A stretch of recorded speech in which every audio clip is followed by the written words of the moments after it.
Ano ang acute kidney injury or AKI? Ang acute kidney injury o acute renal failure, isa pong biglaang pagkawala ng kakayanan ng mga bato or kidney na magsala ng dumi at labis na likido sa dugo. Dahil dito, maaari pong tumaas ang antas ng toxin sa katawan na siya pong magdudulot ng seryosong komplikasyon. Hindi tulad ng chronic kidney disease na unti-unting lumalala. Ang AKI ay mabilis pong nangyayari mula sa ilang oras hanggang ilang araw. Ano-ano ba mga sanhi ng acute kidney injury? Maraming posibleng sanhi. Kabilang po ang kakulangan ng supply ng dugo sa bato. Mababang presyon ng dugo, dulot po ng matinding dehydration, matinding pagdurugo o septic shock. Ang pinsala sa mismong bato dahil sa mga gamot na nakakasira ng kidney tulad po ng ibuprofen, antibiotics, at contrast dye na ginagamit sa CT scan.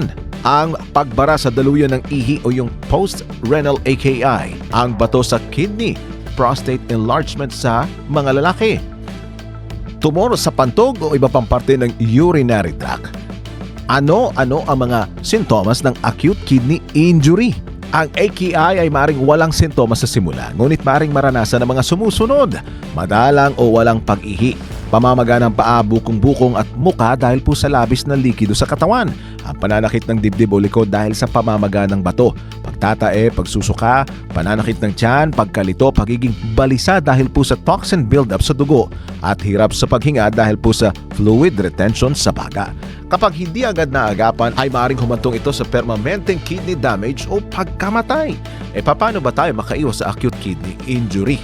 Uminom ng sapat na tubig upang maiwasan ang dehydration.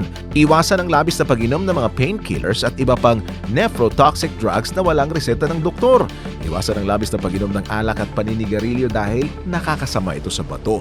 Kontrolin ang blood pressure at blood sugar upang maiwasan ang kidney damage. Kumain ng mga masusustansyang pagkain na mataas sa prutas, gulay at low in sodium diet.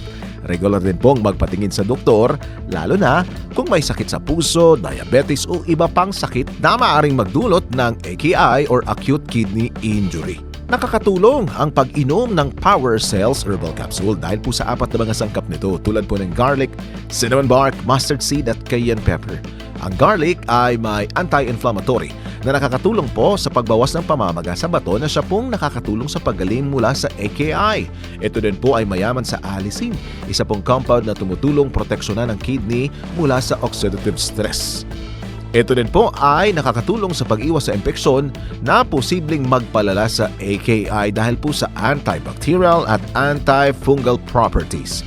Ang mustard seed ay nakakatulong sa pag-alis ng labis na tubig at toxin sa katawan. Ito din po ay nakakatulong sa regulasyon ng electrolyte balance na mahalaga sa kidney health dahil po sa magnesium at potassium na meron ang mustard seed.